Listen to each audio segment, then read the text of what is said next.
Hello, friends. This is Dave Hurwitz, executive editor at ClassicsToday.com, here with classical music's most powerful, quiet climaxes.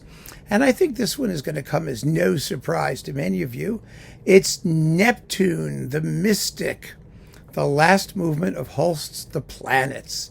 It's entirely quiet, entirely glacial, icy distance.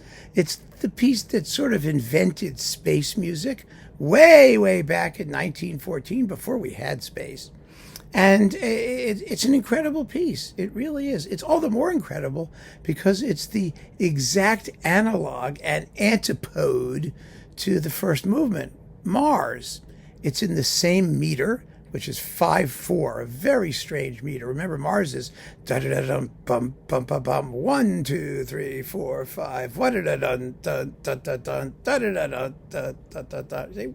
Get it? It's a rhythm of 5.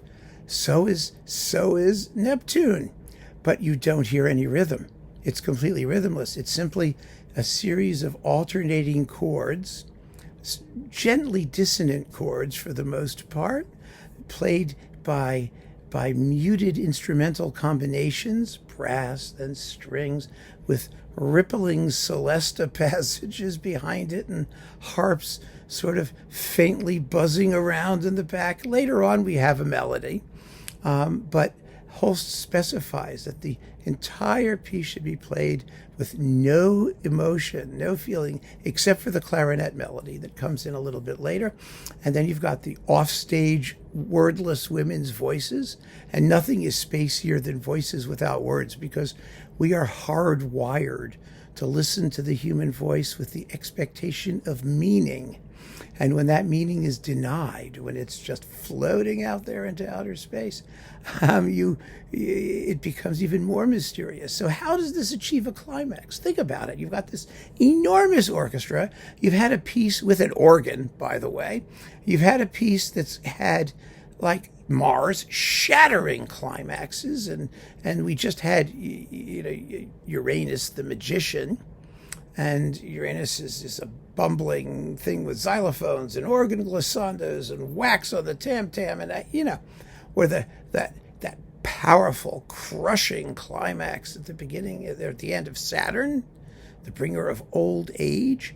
I mean, these are extraordinarily loud things, but Holst decides to end it with something which is utterly quiet, and it's the quietness and the remoteness, the lack of melody, the lack of rhythm, that creates this alien atmosphere.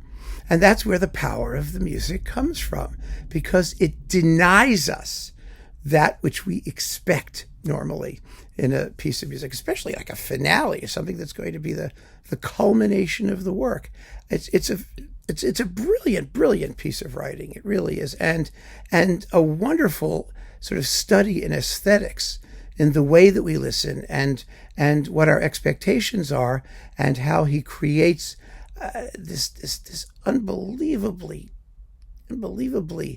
gripping and magnetic atmosphere by limiting himself to just a few elements, and most of all, of course, by his incredible control of timbre, of sheer sound, the sound of silence, really. An amazing piece. So let's give a listen to a chunk of it. I can't play the whole thing. It's kind of 6 minutes. It's a bit long, but we'll listen to a minute and a half, a couple minutes, and you'll hear exactly what I'm talking about. Just amazing stuff.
So powerful music, a powerful climax, can come out of music evocative of silence, of lack of expression, of a denial of everything that we hold dear in our musical experience.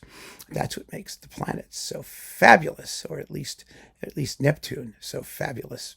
So keep on listening, friends. Thanks so much for joining me. Take care.